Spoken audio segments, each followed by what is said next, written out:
Hi, I'm James Curran and I'm Chief Executive of the Scottish Environment Protection Agency. And I'm a regulator. And I want to persuade you in this short talk that regulation is good for you, but it's also good for business.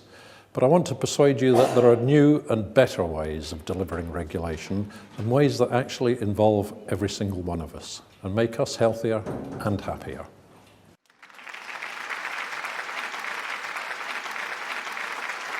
I don't know if I have to try and establish some sort of health credentials at the outset, but many of you may know, but some of you may not know, that a lot of SEPA's work is actually directed at human health issues. Possibly the best known environmental directive that has come out of Europe is the Bathing Waters Directive. And the Bathing Waters Directive is all about protecting human health. All the kind of standards that we regulate for in radioactive contamination of the environment are based on human health. And many of the air quality standards also are related to human health. So that's me trying to establish some credentials around the health agenda. But to move on to what I want to try and get across this evening, I don't think anybody can have missed over the past year, as it is now, the rhetoric that there has been around concerning regulation and the need for deregulation. It's a particularly strong agenda running in Westminster, less so up here, but all the kind of rhetoric of the red tape challenge. For a while it was, if we introduce one new regulation, we need to take one regulation out. That's now advanced, and it's now one in, two out. And the bonfire of the quangos that has supposedly been going on for years, it would be enough to power all our power stations, I think, for decades to come. So yes, I'm the chief executive of a regulating quango, and I'm actually quite proud of it. Can I just ask to kind of gauge the audience that's in the room tonight?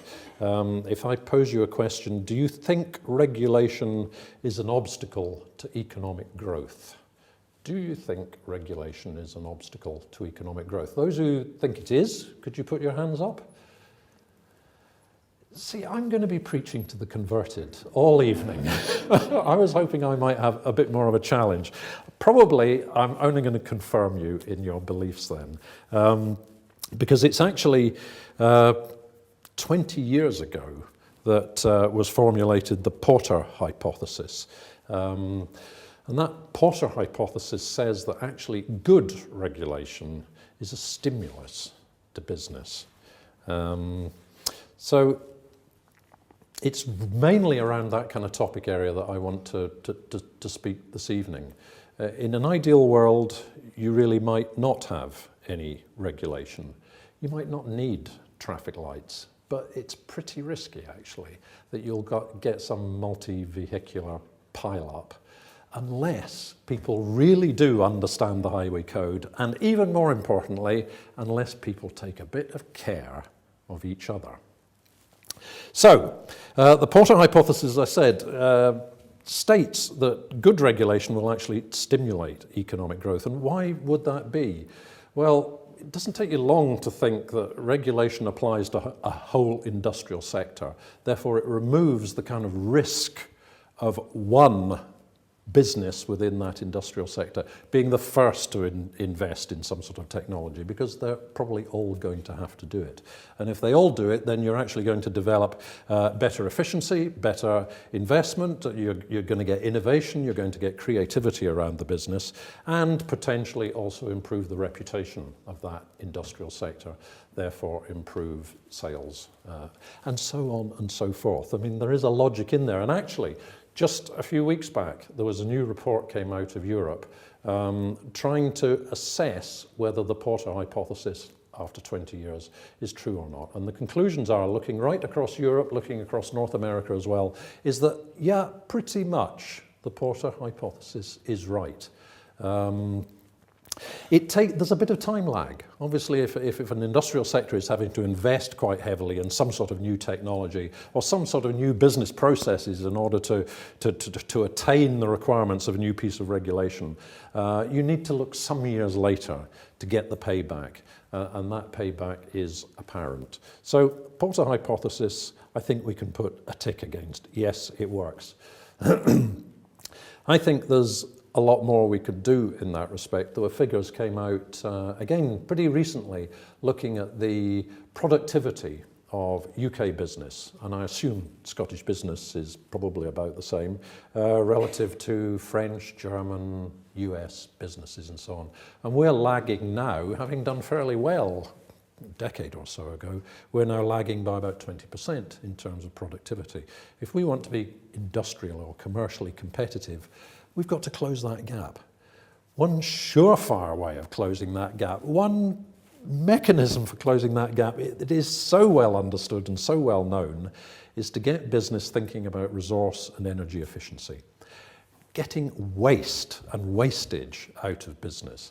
And so many test cases and pilot studies and so on of businesses that do the most simple consideration of their use of energy, their use of water, their use of materials, their generation of waste. Think about it just quickly, do something about it, and typically you get about a 10% increase in productivity. That sounds like quite a good deal to me. Because you're getting an increase in productivity, you will get an increase in profitability. It's good for Scottish business, it's good for employment, good for jobs, and it's good for the environment. So, you know, it kind of makes me think that it's maybe time we had an MOT for business. We have MOTs for our cars. Surely with the amount of money that goes in, public money that goes in to support business advice around energy and resource efficiency, and there's a new scheme just starting up. There needs to be some sort of quid pro quo from the private sector, that if public money is going in to support them in that kind of advice, then maybe just once every now and then, maybe once in every kind of investment cycle of, let's say, 5 years, each and every company needs to pick up the phone and seek that advice. It's not difficult. It's actually in the business interest to do it. And if one business does it, then maybe its competitors will do it as well, because it's going to get a 10% increase in productivity. So it should become kind of self-perpetuating and self-fulfilling.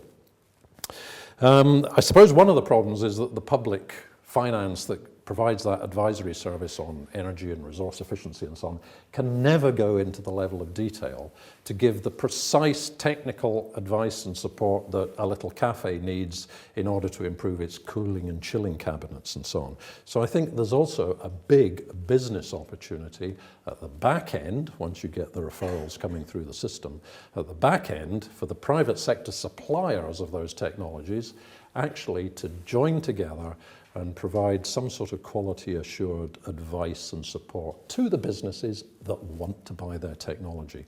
I don't know if any of you remember something that used to be called the double glazing advisory service. I used it many years ago for my own house, and all you needed to do was ring them up. They would come in, tell you what you needed, spec it out, tender it, sit down with the various tenders that came back in, choose the one you want, they would commission and contract it out, and then they would do the quality control and sign it off at the end. Fantastic. It's because the double glazing industry had quite a bad reputation at that time. But that advisory service was funded by the double glazing industry. I think we should be looking at models like that right across Scotland's commercial sector. We need it. We need a strong commercial basis in this country. I have no doubt if we want to protect our environment, we need to have the money to do it. So, in that respect, I'm going to come on later in the talk to quite a lot of the change that we've been undertaking over the last few years. Within those changes, being a public body, we have to do quite a lot of public consultation. We've actually had 3 public consultations recently, and the most recent that only closed a few weeks back, I will talk about in more detail later. But one of the proposals in that was that as an agency, our main purpose should be changed. Obviously, we're given a kind of purpose by government, and the suggestion was that our main purpose should be broadened. We don't just deal with pollution anymore, as I hope you'll see later, but it talks about that broader remit, but it also says that as an agency, we should contribute to sustainable economic growth. That's actually been quite heavily criticised by some of the environmental pressure groups, but on the basis that sustainable development is a hard enough concept. We don't actually know what sustainable economic growth is. Personally, I think that's quite a negative attitude. If we don't know what sustainable economic growth is, which is the primary objective of Scottish Government, of course, then we should know. And actually writing it into the remit of public bodies means you have to know. We would have to know what sustainable economic growth is. And we could all set about trying to define it. But from my perspective within the agency, it then gives us a right and a duty to get involved in economic arguments. And I think potentially we've got quite a lot to say about economic arguments. But I just wanted to start off by looking a little bit at the kind of environmental context first. As an agency, we are trying to change and modify and modernize and develop ourselves in what is a very complex world. I think as an agency we sometimes are viewed and would even view ourselves as the policeman at the crossroads, and that is the crossroads between environmental, social and economic issues. And the environmental issues themselves are becoming more and more complex, and this is just one diagram that tries to represent that. It's the diagram that talks about the planetary boundaries. What elements of our environmental impact are reaching a kind of boundary, in the sense that if you go on beyond that boundary in terms of our human impact on that particular environmental aspect, then you potentially reach a kind of tipping point. A point beyond which perhaps they become very significant, very non-linear, possibly irreversible changes in that aspect of the environment. And all of these are interconnected around that map of the globe. Climate change, clearly, we're beyond the boundaries already. Climate change is having deep and significant impacts on the natural environment all around the globe, including here in Scotland. We're also well beyond the boundaries in terms of biodiversity loss. The rate of species loss at the moment is 100 times what it was pre-industrial. So now in the Anthropocene age, it's 100 times the rate of species loss that it was in the Holocene. And there are clear links, if you want to make them, between this kind of model and things like the Gaia theory and living within global limits and so on. They are all interconnected in their kind of conceptual framework. And I think any interventions that we take as an environmental regulator in Scotland need to account for those complex interactions locally and globally. And in reverse, not only do we need to take account of those complex interactions, we should be seeking the complex multiple benefits that you can get out of that kind of intervention. And that, again, I want that to be a kind of main theme of what I'm going to say during the evening. So in any kind of regulatory intervention, it can always be seen from different perspectives. And I have a bit of a kind of thing when I hear people talking about sustainable development and then immediately lapsing into the kind of conversation that talks about trade-offs. You know, I mean, the green guy wants a bit more circle and the pink guy maybe has to have a little bit less triangle. We can have a bit of pollution or a bit of environmental damage because we're going to get 50 jobs. I mean, no, that is really not the way to start thinking about sustainable development from the outset. For me, what we need to be seeking all the time are synergies. We can have economic development that is socially beneficial and environmentally beneficial. We can have it if we set out to seek it. We'll never get it if we set out to seek trade-offs or just to get by on trade-offs. And one particular example that I just wanted to very briefly mention is what's called SUDS, Sustainable Urban Drainage Schemes.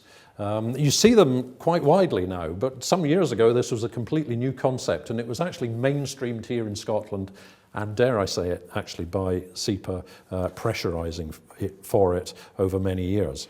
Sustainable urban drainage schemes. They're the kind of things you see actually along motorways. The M74, the M80 has some very good examples, and if you look out of the window, you'll see kind of big ponds and so on lying down below the motorway, and all the drainage off those roads now goes through kind of channels, natural grassy channels and so on, and then is held in the pond. And if there's a hell of a lot of rain, eventually that pond fills up and it will overflow and spill into the local burn. How's that different? Well, in the old days, the drains along the road would have been piped straight into the burn. So just the way that the runoff from the road surface percolates through the natural grasslands and then is held in a pond for some hours or maybe days gives it time for natural purification. And it takes silt and dirt out and so on the way. And that even from a kind of road surface, there is significant pollution, obviously salt at some times of year, but also rather nasty oily deposits and plasticizers out of rubber tires and exhaust fumes and material out of catalytic converters and so on, actually quite damaging to the water environment.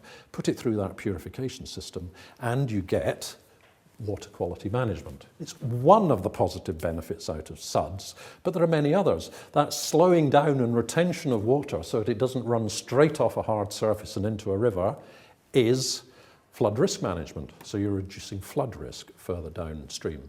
Well-designed, nice schemes, you can actually get beautiful ponds, and these are being developed more and more now in new housing schemes. There's a particularly good and early example in Dunfermline. These are real amenity sites. They're nice to look at. They increase values of the housing round about it, and they're refuges for biodiversity.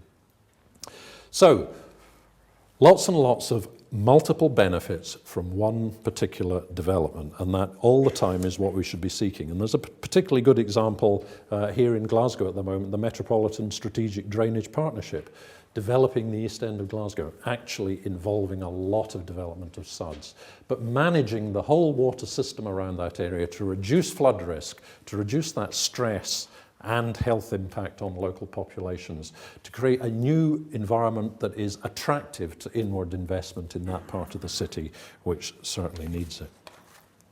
So the kind of things I just want to run through this evening are our approach to better environmental regulation. Note it's better, not less.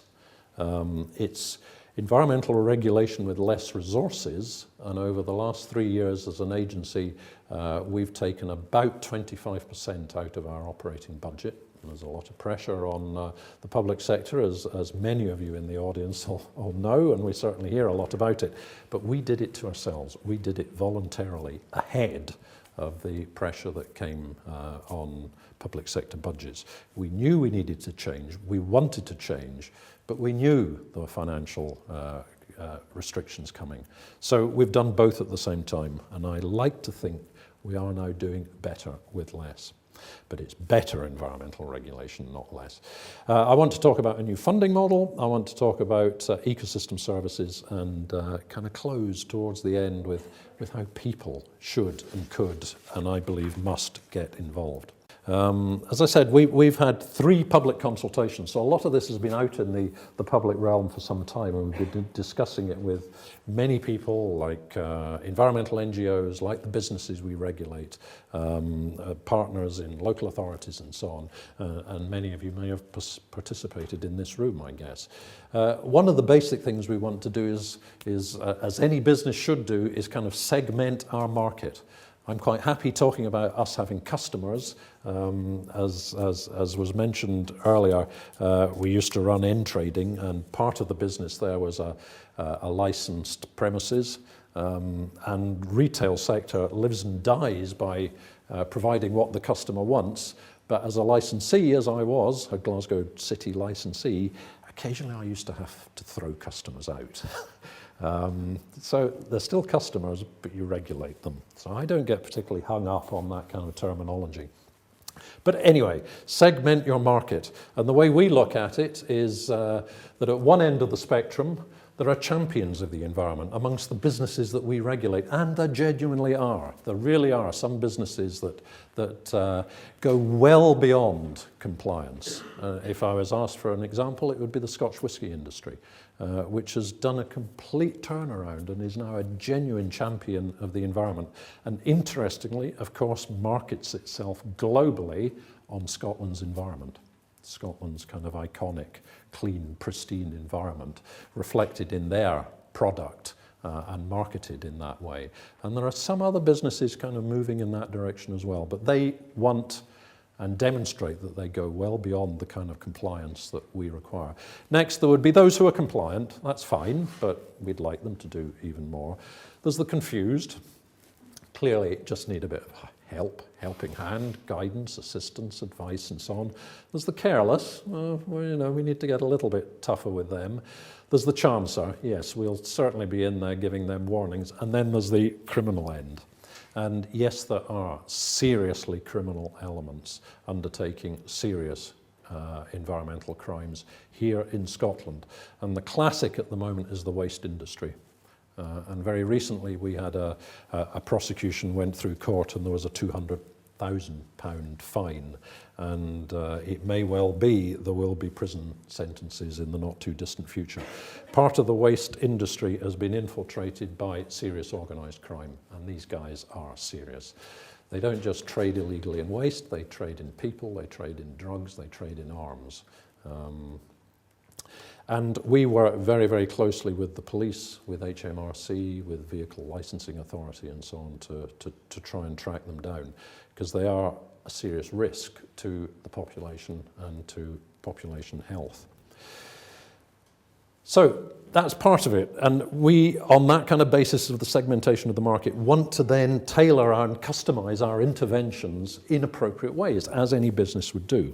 And at that penalty end, that severe penalty end, we want to radically change the way penalties can be applied as well, both increasing the strength of the penalties laid down by courts, but also other kind of more innovative penalties, the ability to give a penalty that requires a business actually to go back in and repair the environment. Maybe not at the site that has been damaged, but somewhere else. So there are reparations to the environment would be one particular penalty. Others might be spot fines. We don't have that power at the moment. And another might be, and this is the one that generated the most contention in the public consultation, publicity orders. That an offending business might have to take out a one-page advert in all the national press admitting what they did, saying how sorry they are, and demonstrating to every one of us as consumers from that business as to what they're going to do better in the future. Business isn't particularly happy about that, because sometimes businesses are willing to pay the fine because it's cheaper to do that than actually to comply, but they are very unwilling to take out one-page adverts across the national press admitting to what they've done wrong. So some innovation around those kind of areas, definitely. But when it comes to the way we actually license, it's interesting the way that environmental regulation has developed.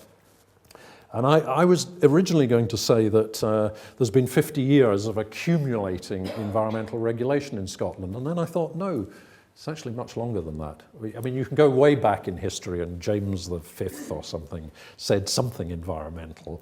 But I think the kind of classic approach of environmental regulation as we know and understand it these days probably started 150 years ago.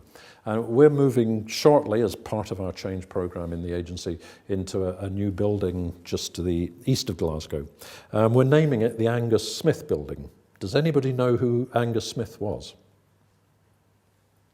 No, don't worry, I didn't either. It was one of our staff suggested this as the name of the building, but he's now one of my heroes. You've all heard of John Muir, yeah? Okay, John Muir founded national parks and so on, so he's kind of world iconic figure. Angus Smith was the world's first ever public environmental regulator. He was born here in Glasgow, in Pollokshaws. In 1852, he trained as a divinity student, first of all, and then through night classes at what I think then was Anderson's College. It's now Strathclyde University anyway, I'm not sure about the names.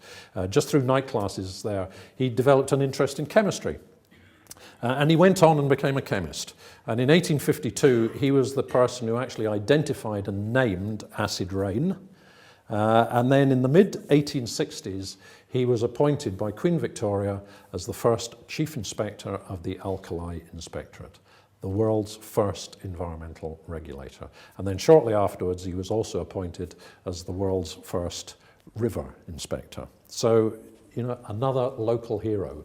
I always think you don't need to look very far and you'll find somebody Scottish being at the forefront of all development. And it was just fantastic, I thought, that name was suggested. So we're going to be, our main building, our biggest building, is going to be the Angus Smith building. And I would like to see Angus Smith recognised worldwide as much as John Muir is. But anyway, that was 150 years ago. So there's been 150 years of kind of accumulating legislation. And I mean, this simplifies it. Believe me, the kind of panoply of statute and legal and regulations and so on that we have to deliver is pretty immense. And it's laid out here just under the four kind of main regulatory regimes. So there's pollution prevention and control, which is just kind of nerdy, techie terms for big industry, you know, chemical plants, kind of Grangemouth style stuff. Waste sector, I've already mentioned. Water, obviously discharges into rivers or lochs or estuaries or the sea or even groundwater. And then radioactive substances that we also regulate. And here it just lists out the number of licenses and permits. Even immediately the terminology changed. These people have permits, these people have licenses, these people have authorizations. You just begin to get a sense that this is all quite complicated and admittedly for businesses quite difficult to handle. And for example, that's just us. If you think about the marine fish farm industry in Scotland, it actually has 8 different regulators, and I don't think that's a record. There are some other industrial sectors have even more regulators than that. So I think it would be useful if at least we made our bit as simple and straightforward as we could. And what we want to do is to collapse all of these down to one regulatory system. And under that regulatory system, we would have a risk-based approach to what sort of license any particular commercial activity would have to seek. And down at the bottom there, which is where most of it would lie, most businesses don't have a huge impact on the environment. You would have what we call statutory obligations. That is just laid out in statute, perhaps with supporting guidance, what every business should comply with. You don't have to have a license, but if you break it, then you're breaking the law. So it's a bit like kind of bylaws. I mean, it's like a lot of the laws that we all operate under and are very used to. Above that, then there'd be various levels of complexity and notification. A business would just have to tell us, as the regulator, what they're doing. Registration, a little bit more information, where and how and when. And then at the top, a very, very much smaller number of customized licenses. And at the very peak, integrated permissions where you have a complex industry, multiple sites, lots of activities on one site, and you'd have one license that would cover everything across the complexity of the legislative regime. So, for example, we might want notification of things like a domestic septic tank. Why would we even want to know that? Because there's an element of cumulative impact. If there's 1,000 septic tanks within one river catchment, you know, you have the potential, if there's that many, to start polluting groundwater. And there may be somebody abstracting groundwater for agricultural or industrial purposes. So we need to know where those are happening. So you know, that's that kind of low level. And you may not even have to pay at all to the regulator, but you might have to, depending on the activity. So immediately we're talking here about a kind of risk-based approach. And a large chemical plant, by its very nature, is a risky activity. But we need to consider mitigated risk, because it depends where that activity is located. If you've got a large chemical plant on the banks of the River Tweed, and the River Tweed is a kind of world-famous salmon river, and it's got loads of natural heritage designations, SSSIs, SACs, and so on, then even more risk from its location. And it'll depend as well what the plant has put in place in order to mitigate the risk. And above all, it'll depend on its history of compliance with regulation. So we can take into account all of those things. We're not just looking at some sort of unadulterated risk. We're looking at what you would call mitigated risk to determine how we should approach and how we should intervene with that industry.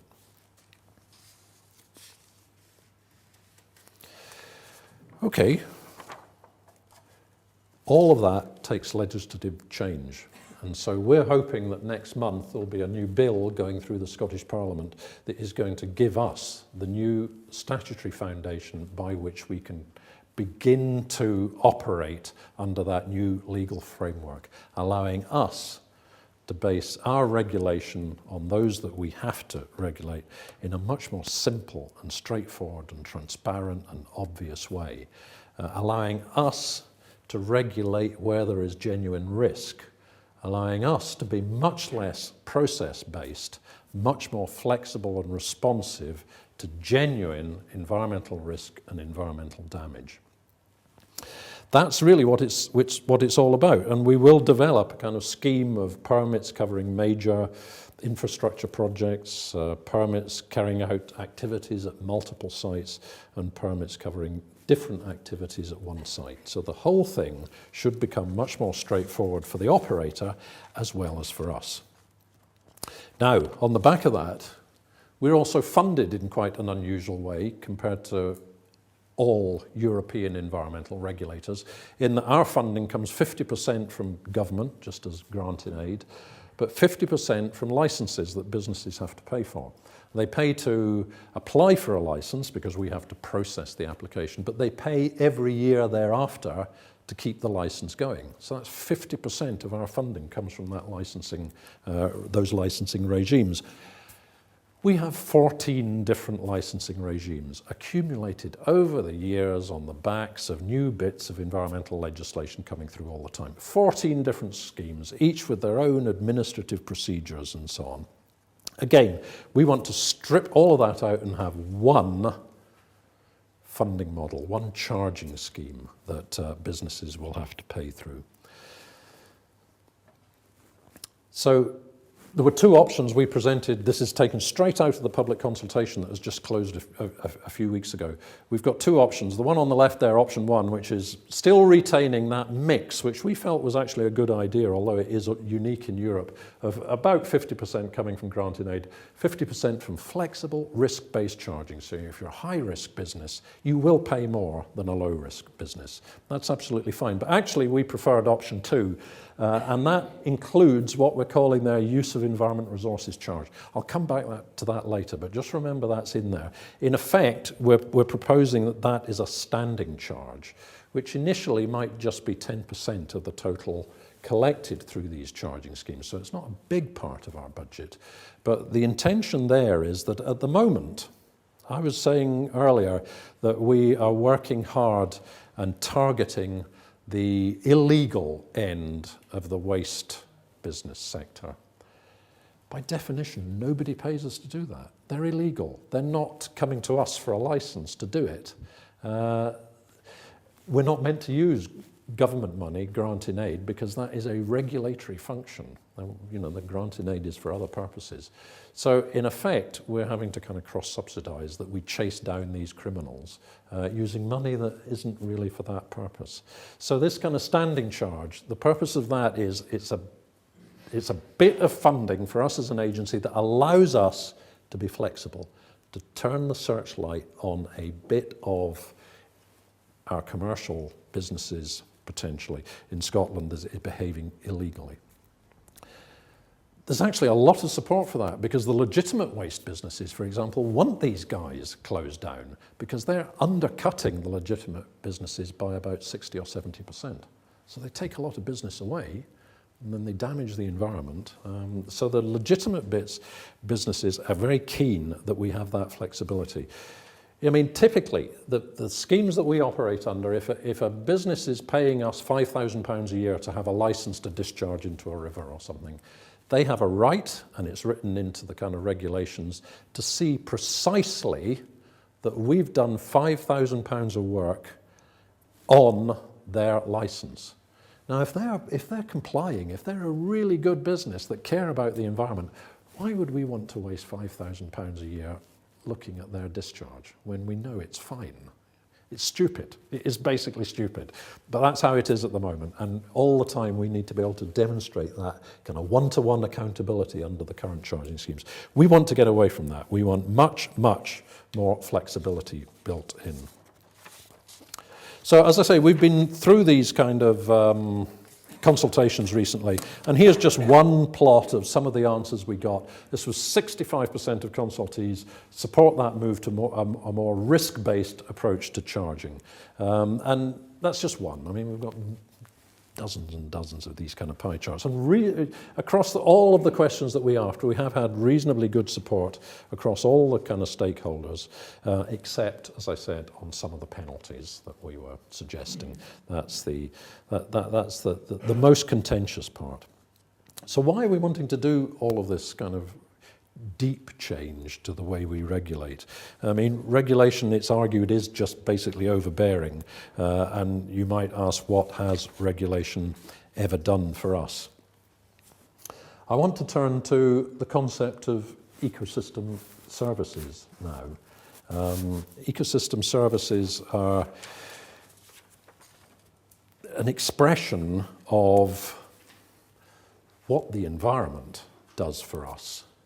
The environment is composed of an assemblage, really, of habitats and species from microbiological level right up to the kind of iconic species, and including ourselves, that create that totality of the environment and the various compartments of the environment, like soil and water and air and so on. And the way that entire integrated system works is described by the concept of ecosystems, and ecosystems deliver certain services. So this is just a way of thinking about the environment. It's not saying anything deeply new about it, but it's a new way of thinking about it and expressing it. And there are 4 of those ecosystem services, which are called regulating, provisioning, cultural, and supporting. And for example, the classic one is bees that fly around and pollinate our crops. That's an ecosystem service, because if there weren't bees, we would have to go around, as you do in your own greenhouse, with a little paintbrush, pollinating every plant in every crop, in every field, on every farm. That would be quite time-consuming and expensive, and you can actually work out what that would cost. There are other ecosystem services, like the availability of rivers to dump your effluent into. That's an ecosystem service. Useful, valuable, and the atmosphere, to put emissions into up chimneys and so on. But other ecosystem services are the ability of rivers to self-cleanse. So you put your effluent into the river, but 10 miles further down it's largely kind of self-cleansed because of the bacterial activity and so on in the river. So there's a whole range of these ecosystem services which are free. Therefore, because they're free, we don't really think about them. But you can put a value on them. And here is a value that we worked out some years ago. This was using a standard methodology that is quite recognised. We didn't just make it up, but we went through the right processes. And the ecosystem services in Scotland are worth £23 billion a year to us. Okay, they're free, but that's what they're actually worth. And that's a very conservative estimate. So at the time we did that, that was about a quarter or a third of GDP. So quite valuable. You know, all those bees are doing a good job. All those worms that are kind of tilling the soil and so on, doing a good job. The sad thing is that a recent study has shown that 44% of the ecosystem services in Scotland are in decline. So we've had 150 years of environmental regulation, but almost half those ecosystem services on which we and our businesses all rely every single day are in decline. That's a bit worrying. So you can begin to do some fancy numbers with this if you choose to. The total cost of environmental protection in Scotland is £350 million a year. That's not just us in SEPA, but it's things like Scottish Natural Heritage and all the environmental protection that the public sector does as well, which is largely the local authorities. So for a cost of 350 million, we're protecting 23 billion a year. That is cost benefit of 1 to 66. That's about 3%. You can take that analogy a little bit further. And for my own house, I tried to work out what sort of rent I could get off my house, my immediate environment, for what sort of insurance cost. And actually the cost of my domestic insurance relative to the income I could get from letting out my house is about 3%. So this is cheap. Environmental protection is a lot cheaper than your domestic insurance. That's the only point I'm trying to make. So, ecosystem approach is just one way of thinking about the environment. There are many ways, but this is a particularly useful one, I think, for engaging with that kind of economic debate. Because here are these services that you can put a monetized value on, and they are essential to everything we do in Scotland, and we damage those at our serious risk. Now, we're an evidence-based agency. We have quite a big science function.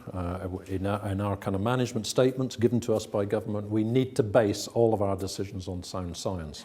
And part of our change process, and it was one of the parts I was particularly closely involved in, was radically changing our science functions. And what we did on that was, obviously we had to cut some costs out, there's no debate about that, but we actually looked at the delivery of ecosystem services by environmental compartment. So that £23 billion a year, we determined how much of that was delivered by land as an environmental compartment, how much by water, how much by the air, how much by the sea, etc., and compared that to the amount of resource we were putting into the particular sciences in order to understand that environment. And there was a really serious mismatch. So we have already used, in a serious business way, this kind of ecosystem service approach to change the nature of our business. And our evidence gathering and our science is now much more closely aligned to how that 23 billion is actually delivered to us by Scotland's environment. So we're gathering the evidence proportionate to the value to us as a population. Okay, I want to go back to the point I'd made earlier about that standing charge for the environment, if you remember, when we were proposing a new kind of funding scheme for the agency, our charging schemes. And it seems to me, and back on that diagram, if you remember, it was called use of the environment charge, that kind of fixed charge. What lies behind the thinking of that is that perhaps we ought to be moving away from the principle, the polluter pays principle, which has underpinned European environmental regulation since the Treaty of Rome, and therefore is kind of inbuilt to a lot of our environmental legislation, which has come from Europe, but inbuilt to the kind of charging schemes that we currently operate. Is that right? Is that actually fit for the future? And I made the analogy, and it happened again just the other day, didn't it, that the government, I don't know the legality of it, I suppose governments can do whatever they like, but they appropriated to themselves part of the electromagnetic spectrum, just said that's ours, and then sold it off. Now, some years ago, they sold it off to mobile phone operators in the great 3G auction for 22 billion, I think. And then just the other day, there was another sale of bits of the electromagnetic spectrum for 4G, and it got 2.5 billion, I think. That, to me, that electromagnetic spectrum is an ecosystem service. It's part of the natural environment. So there seems to be nothing wrong with paying to use that ecosystem service as a business. And what are you paying for? All you're paying for really is that the government will make sure nobody else uses it. You get sole use of it. So you're paying for it to be regulated, that you have access to that bandwidth and nobody else. Is that fundamentally different in any way for a business in Scotland to pay something for the protection of the ecosystem service that it wants to use? And I'll just give one example. All I'm saying is that this is a debate that we perhaps ought to have, moving away from polluter pays to user pays, the user of the environment pays. Take the case of acid rain, going back to Angus Smith. Acidification became a really serious problem, and it was killing off forests, if you remember, widespread across Central Europe, also Scandinavia, and here as well. It was becoming difficult to grow trees because of acid rain and acidification, acid deposition from the atmosphere, caused by big sulfurous emissions into the atmosphere, largely from things like power stations. There was a lot of regulation put into that, and the power stations paid to put in the desulfurization equipment to clean up the atmosphere. And who benefited? One business that benefited was the tree growing industry, for example. And they can now, some decades later, get access to clean water, decent soils, and clean air, and grow trees and make profit. Should they actually contribute, like an insurance premium, to protecting the ecosystem services they need to have a successful business? I think it's worth thinking about. That's all I'm saying. Okay, ecosystem services provide the services that we all depend on as individuals, as communities, as society. So where does the public kind of fit into everything that I've been saying? Something we're developing within the agency is what we call citizen science.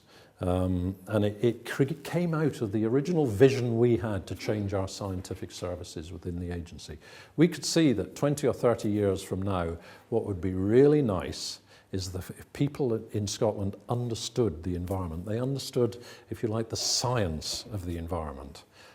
So we thought, well, let's create some sort of program that we'll call citizen science, which is getting citizens involved. There's nothing fantastically new about this.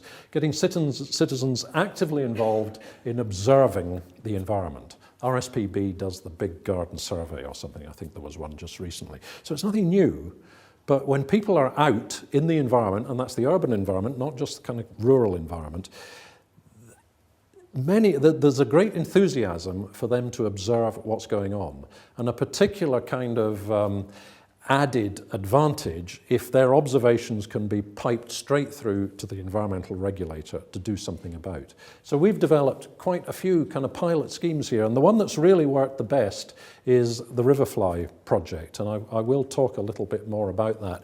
But there's so much, I think there is so much potential in opening up the citizen power of getting people involved in environmental observing.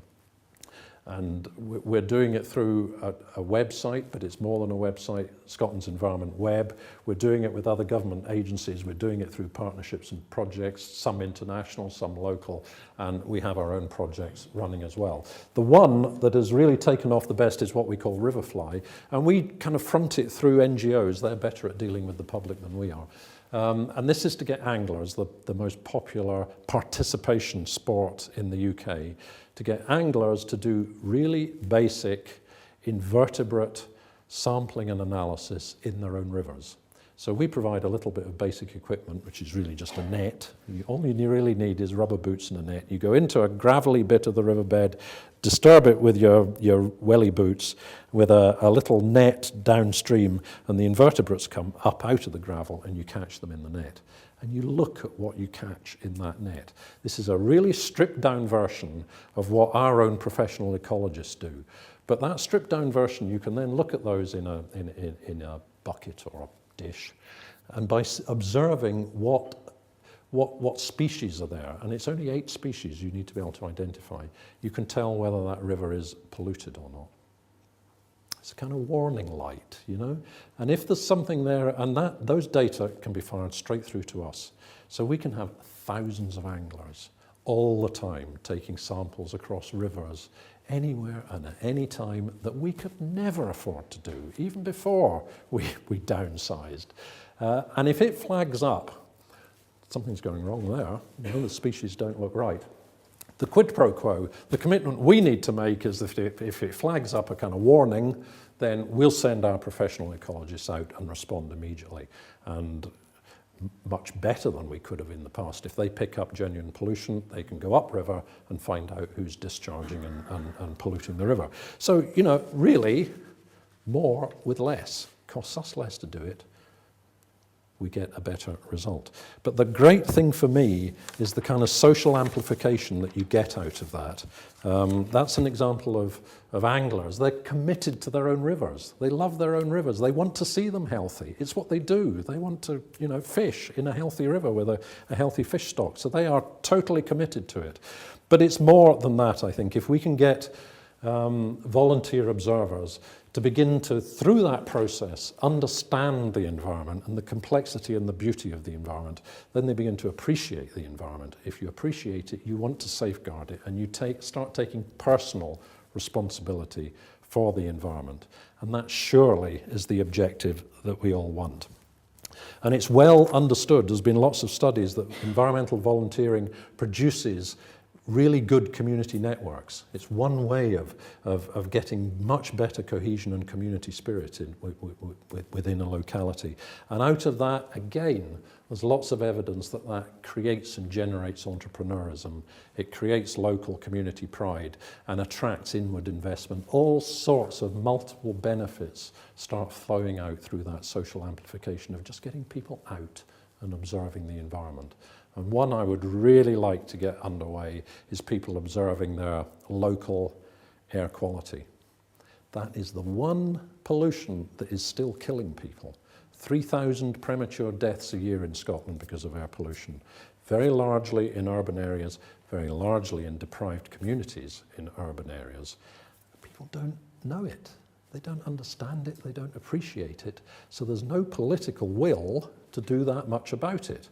Get people observing local air quality, and it's easy to do, reporting on it, understanding it, thinking, what's that air pollution doing to me? Is it killing me?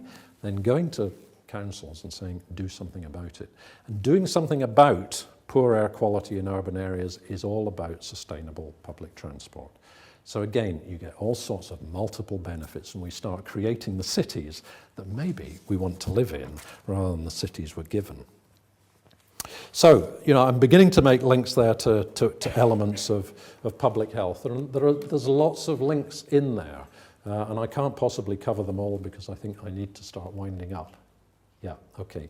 But in years gone by, as an agency, when there was a lot of discussion about environmental justice, we began to look at the distribution of environmental degradation against kind of socio-economic indicators.